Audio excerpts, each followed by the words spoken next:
Hi friends, आपका बहुत बहुत स्वागत है इंडियन स्टॉक स्टूडियो में। फ्रेंड्स, चैनल पर नए हैं तो चैनल को सब्सक्राइब जरूर कर दें, वीडियो को आखिरी तक देखें, पसंद आए तो एक लाइक भी दें। फ्रेंड्स, आज हम बात कर रहे हैं जीटीएल इंफ्रा की। 2004 से कंपनी वर्क कर रही है, स्मॉल कैप कंपनी है, 1641 करोड़ का मार्केट कैप है। टेली कम्युनिकेशन सेक्टर के लिए कंपनी काम करती है। बहुत ही बुरे दौर में ये कंपनी चल रही है। Q4 का रिजल्ट पेश कर दिया है और बहुत ज़्यादा कंपनी को घाटा हुआ है। इस साल करीब 853 करोड़ का घाटा हुआ है कंपनी को। मार्च का जो क्वार्टर का रिजल्ट पेश किया है उसमें जो अगर ईयर ऑन ईयर बेस पे देखेंगे तो नेट लॉस जो 2021 में था वो 682 करोड़ का था, बट उससे कहीं ज़्यादा लॉस इस क्वार्टर में हुआ है 853 करोड़ का। कंपनी की नेट सेल में भी गिरावट देखने को मिली है। 2022 में 366 करोड़ की नेट सेल की है क्वार्टर ऑन क्वार्टर पे। 2021 की अगर देखेंगे तो 371 करोड़ की नेट सेल देखने को मिली थी, इसमें भी 1.40% की गिरावट देखने को मिल रही है। बट कंपनी की नेट सेल अगर ईयर ऑन ईयर बेस पे देखेंगे उसमें बढ़ोतरी देखने को मिल रही है। 1474 करोड़ की नेट सेल की है 2022 में कंपनी ने, 2021 में 1270 करोड़ की थी। नेट सेल में बढ़ोतरी देखने को मिल रही है। बट जिस हिसाब से आपको गिरावट का माहौल दिख रहा है इस स्टॉक के अंदर, ₹1.30 पे स्टॉक रन कर रहा है प्रेजेंट में। बहुत ही बुरे दौर में स्टॉक चल रहा है। काफी ज्यादा हाई बनाया था स्टॉक ने अपना 52 वीक का इसका हाई ₹4.05 का बना है, लो 70 पैसे का बना हुआ है। हालांकि अपने लो से काफी ज्यादा ऊपर अब ये स्टॉक मिल रहा है, बट खरीदारी करना इसमें एक बेवकूफ़ी भरा फैसला हो गई। कंपनी का फंडामेंटल बहुत बुरी तरह बेकार हो चुका है। इस कंपनी में निवेश करने पे कुछ भी हाथ नहीं लगने वाला है। हाँ, अगर आप रिस्क लेना चाहते हैं तो बिल्कुल ले सकते हैं इस स्टॉक में, क्योंकि ये पैनी स्टॉक है। थोड़ा बहुत ऊपर नीचे होता रहता है जिसकी वजह से इसमें प्रॉफिट भी आता रहता है, बट लॉस की संभावनाएं बहुत ज़्यादा बनी रहती हैं। कंपनी के अगर दिसंबर क्वार्टर के रिजल्ट को देखेंगे तो 371 करोड़ का कंपनी ने रेवेन्यू कमाया था।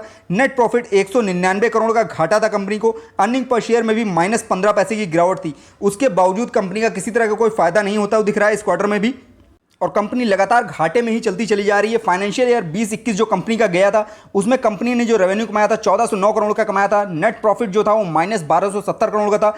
अर्निंग पर शेयर ₹1 माइनस पर शेयर की थी। यानी ये शानदार आंकड़ा जो कंपनी का था, यानी गिरावट का जो आंकड़ा था, ये शानदार आंकड़ा अभी भी नहीं सुधरा है और इसी तरह की गिरावट आपको इस ईयर में भी देखने को मिली है। कंपनी का जो फाइनेंशियल ट्रेड है लगातार गिरावट में बंद हो रहा है। 2019 में कंपनी 1,500 करोड़ से ज़्यादा घाटे में थी। 2020 में भी 1,500 करोड़ से ज़्यादा घाटा था। 2021 में भी 1,500 करोड़ के आसपास का घाटा था। 2022 की बात करें तो 1.47 थाउजेंड करोड़ का घाटा है कंपनी को। ओवरऑल ये कंपनी घाटे में ही है। किसी तरह की कोई होप नहीं दिख रही है इस स्टॉक के अंदर कि ये स्टॉक आपको किसी तरह का मल्टीबैगर रिटर्न देता हुआ दिखे। बट एक पैनी स्टॉक है। थोड़ा सा इसमें जब प्रमोटर्स खेलते हैं तो ये स्टॉक ऊपर नीचे होता रहता है, वही समय होता है इसमें निवेश करने का। हालांकि स्टॉक प्राइस बहुत ज़्यादा लो लेवल पे इस समय आ चुका है। अगर खरीदारी करना चाहते हैं तो कर सकते हैं, बट अपने रिस्क पे करिए खरीदारी। ये आपको मल्टीबैगर रिटर्न भी दे सकता है, बट अभी किसी भी तरह का कोई रिटर्न देने की संभावनाएं नहीं दिख रही है इस स्टॉक के अंदर, क्योंकि रिजल्ट बहुत ही पुअर आया है। ऐसी उम्मीद नहीं थी। अगर थोड़ा बहुत भी पॉजिटिव में रिजल्ट आता तो इस स्टॉक में डेफिनेटली आपको तेजी देखने को मिलती। कंपनी के स्टॉक प्राइस की बात करें, ₹1.28 पे स्टॉक आज बंद हुआ है। 4 पैसे की गिरावट देखी गई है। पर डे ये स्टॉक गिरावट में ही बंद हो रहा है। किसी तरह की कोई रनिंग इसमें देखने को नहीं मिल रही है। कंपनी के आज के कामकाज की बात करें तो 4 करोड़ 40 लाख से ज़्यादा का वैल्यूम हुआ है। 1 करोड़ 82 लाख से ज़्यादा की डिलीवरी उठाई गई है। डिलीवरी का जो परसेंटेज निकल के आ रहा है वो 41% निकल के आ रहा है, क्योंकि बहुत ज़्यादा लो लेवल पे स्टॉक आ चुका है। इसमें बहुत सारे निवेशकों ने ₹2 के ऊपर भी बाइंग कर रखी है। वो अच्छा खासा इसमें बहुत टाइम से फंसे हुए हैं और ये स्टॉक ₹2 का लेवल कब छुएगा अभी किसी तरह की कोई होप नहीं दिख रही है। बट ये स्टॉक लगातार जितना गिर रहा है आप इसमें खरीदारी कर सकते हैं, क्योंकि इसका फ्यूचर जो है बहुत ज़्यादा ब्राइट तो नहीं है, बट ये स्टॉक ऊपर नीचे होता रहता है और स्टॉक में आपको ग्रोथ भी देखने को मिलेगी। जिस हिसाब से स्टॉक लगातार गिरावट में देखने को मिल रहा है, कुछ टाइम बाद इसमें पॉजिटिव मूवमेंट भी बनेगा और स्टॉक लगातार अपर सर्किट में जाता हुआ दिखेगा। बट ये रिस्क का मामला है। अगर रिस्क ले सकते हैं तो ही इस स्टॉक के अंदर निवेश करें। कंपनी में जो होल्डिंग्स हैं उसका भी प्रमोटर्स का पैटर्न आ चुका है। 4th क्वार्टर का पैटर्न जारी कर दिया गया है। प्रमोटर्स की होल्डिंग मात्र 3% के आसपास की है। लास्ट के क्वार्टर से लगातार ये होल्डिंग बनी हुई है एज इट इज। पूरी होल्डिंग इनकी गिरवी रखी हुई है, 100% पूरी होल्डिंग गिरवी रखी है। एफआईज का निवेश इसमें 1.3% का है। हालांकि लास्ट क्वार्टर से एफआईज ने अपनी होल्डिंग्स को इस स्टॉक के अंदर घटा दिया है। डीआईज का निवेश 4.49% का है। डीआईज ने भी अपनी होल्डिंग्स को कम किया है। म्यूचुअल फंड्स के पास किसी भी तरह का होल्डिंग नहीं है। रिटेल इन्वेस्टर्स की इसमें 46% से ज़्यादा की हिस्सेदारी है, यानी 46% के आसपास रिटेल इन्वेस्टर्स ने इसमें निवेश कर रखा है। फंडामेंटल देखेंगे इस कंपनी का बहुत ही बेकार फंडामेंटल है। होल्डिंग्स की बात करेंगे तो प्रमोटर्स के पास किसी भी तरह की कोई होल्डिंग नहीं है। एफआईज का निवेश केवल 1.3% का ही है। डीआईज का निवेश 49% का है। वो भी डीआईज का निवेश इसलिए ज़्यादा है इस स्टॉक के अंदर क्योंकि कंपनी के ऊपर बैंकों का बहुत ज़्यादा कर्जा है और बैंकों में कर्जे की बदले इक्विटी शेयर्स को इन्होंने अपनी गिरवी रख रखा है, जिस वजह से इस स्टॉक में आपको डीआईज की एंट्री बहुत ज़्यादा दिख रही है। अगर इसके फाइनेंशियल ट्रेंड को देखेंगे तो फाइनेंशियल ट्रेंड में कोई ज़्यादा सुधार दिखता नहीं दिख रहा है। लास्ट के 3 मंथ में केवल इसका स्कोर जो है 3 से 4 हुआ है, बट ये फ्लैट चल रहा है। अभी किसी तरह का फाइनेंशियल ट्रेंड इसका गिरावट में नहीं दिख रहा है, बट जिस तरह से स्कोर 4 होता हुआ दिख रहा है, एक उम्मीद है कि आने वाले समय में इसमें थोड़ा बहुत सुधार आपको देखने को मिल सकता है। बट अभी किसी तरह की कोई होप नहीं दिख रही है इस स्टॉक के लिए। बट ये स्टॉक जिस तरह से लगातार गिरावट में देखने को मिल रहा है, रिस्क हो सकता है इस स्टॉक में खरीदारी करना, क्योंकि अगर आप इस लेवल पे भी खरीदारी करेंगे तो ये स्टॉक आपको और ज़्यादा नीचे जाता हुआ दिख सकता है। अगर इसका मार्केट कैप देखेंगे 1641 करोड़ का मार्केट कैप है। कंपनी का जो 52 वीक का लो बना हुआ है 70 पैसे का बना हुआ है। 52 वीक का जो हाई बना हुआ है 4 रुपए का बना हुआ है।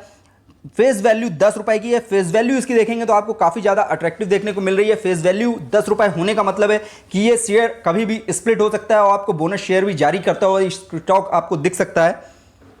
कंपनी के अब तक के रिटर्न को देखेंगे, ये रिटर्न हमेशा निगेटिव में ही आया है, चाहे 1 महीने का हो, चाहे 3 महीने का हो, चाहे 5 साल का हो। कंपनी ने 3 साल और 1 साल में हालांकि पॉजिटिव में रिजल्ट दिया है, 62% का रिटर्न दिया है 1 साल और 3 साल में। यही इस स्टॉक के लिए थोड़ी सी अच्छी उम्मीद की किरण है, क्योंकि ये स्टॉक जितना ज़्यादा गिरावट में मिल रहा है उतना ज़्यादा रिस्क इसमें बढ़ता जा रहा है। बट अगर लॉन्ग टर्म के लिए होल्ड कर सकते हैं तो इस स्टॉक के अंदर आप निवेश भी कर सकते हैं। रिस्क रहेगा, बट रिस्क लेंगे तो ही आपको गेन होने की संभावनाएं ज़्यादा बनेंगी।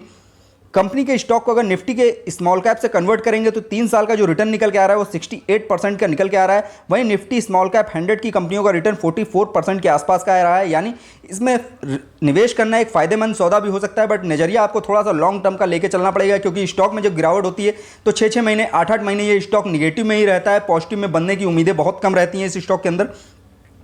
कंपनी के रिटर्न को अगर बीएससी टेलीकॉम की कंपनियों से कंपेयर करेंगे तो इस स्टॉक में 68% से ज़्यादा की ग्रोथ देखने को मिली है। वहीं अन्य कंपनियों में 66% की ग्रोथ देखने को मिली है। उस लिहाज से भी इस कंपनी में रिटर्न थोड़े बहुत बेहतर आते हुए दिखे हैं।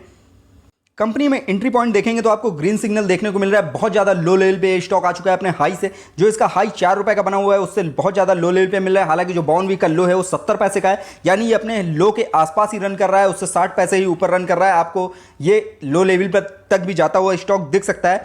नो रेड फ्लैग, कंपनी में किसी भी तरह का कोई रेड फ्लैग नहीं है। एएसएम या जेएसएम लिस्ट में प्रेजेंट में नहीं है। प्रमोटर्स की होल्डिंग बहुत ज़्यादा गिरवी रखी हुई है, यानी 100% के आसपास प्रमोटर्स की होल्डिंग गिरवी रखी है। ये एक चिंता का विषय है इस स्टॉक के अंदर।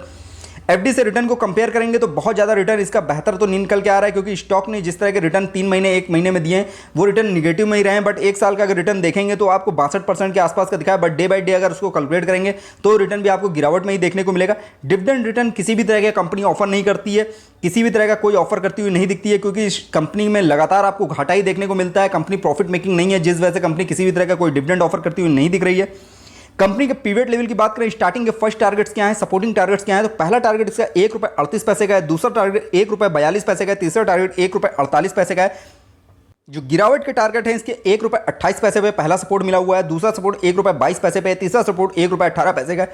हालांकि पहला सपोर्ट इसने अभी ब्रेक नहीं किया है, 1 रुपये 28 पैसे पे ये स्टॉक रन कर रहा है। बट जिस हिसाब से फोर्थ क्वार्टर का रिजल्ट आया है बहुत ही बेकार रिजल्ट आया है, कंपनी ने किसी तरह का कोई प्रॉफिट नहीं कमाया, उल्टा बहुत ज़्यादा कंपनी को घाटा हुआ है। तो ये आपको तीसरा लेवल भी इस स्टॉक के अंदर देखने को मिल सकता है 1 रुपये 18 पैसे का, और ये स्टॉक उससे भी ज़्यादा नीचे जाता हुआ दिख सकता है। बट ये स्टॉक जितना ज़्यादा नीचे आपको मिल रहा है, अगर इसमें आप बाइंग करेंगे, लॉन्ग टर्म के लिए होल्ड करेंगे तो ही इसमें आपको प्रॉफिट होता हुआ दिखेगा। कंपनी में अगर जो टॉप होल्डर्स हैं उनकी बात करें तो यूनियन बैंक ऑफ इंडिया के पास 12% से ज़्यादा की होल्डिंग है, सेंट्रल बैंक ऑफ इंडिया के पास 7% से ज़्यादा की होल्डिंग है, वहीं बैंक ऑफ बड़ौदा के पास 5% से ज़्यादा की होल्डिंग है।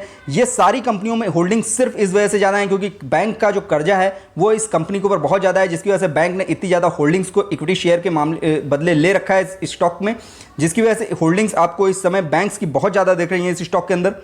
कम्युनिटी सेंटीमेंट की बात करें 77% इस समय बाई की कॉल है, 3% सेल की कॉल है, 20% सेल होल्ड की कॉल है। ओवरऑल इसमें आप देख रहे हैं 97% इस समय मार्केट खरीदारी करना पसंद कर रहा है, क्योंकि बहुत ज़्यादा लो लेवल पे ये स्टॉक आ चुका है अपने हाई से, और इसने हाई बहुत अच्छा बनाया था।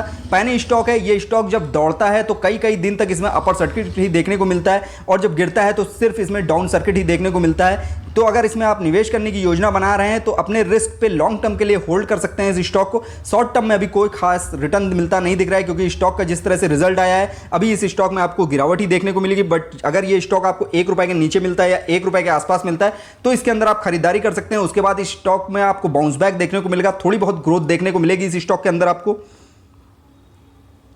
फ्रेंड्स, ये वीडियो मैंने सिर्फ आपकी नॉलेज पर्पस से बनाया है, किसी भी तरह का निवेश करने से पहले अपने फाइनेंशियल एडवाइजर की सलाह जरूर लें। फ्रेंड्स, वीडियो पसंद आए तो लाइक कमेंट करके जरूर बताइएगा। फ्रेंड्स, वीडियो देखने के लिए बहुत बहुत धन्यवाद।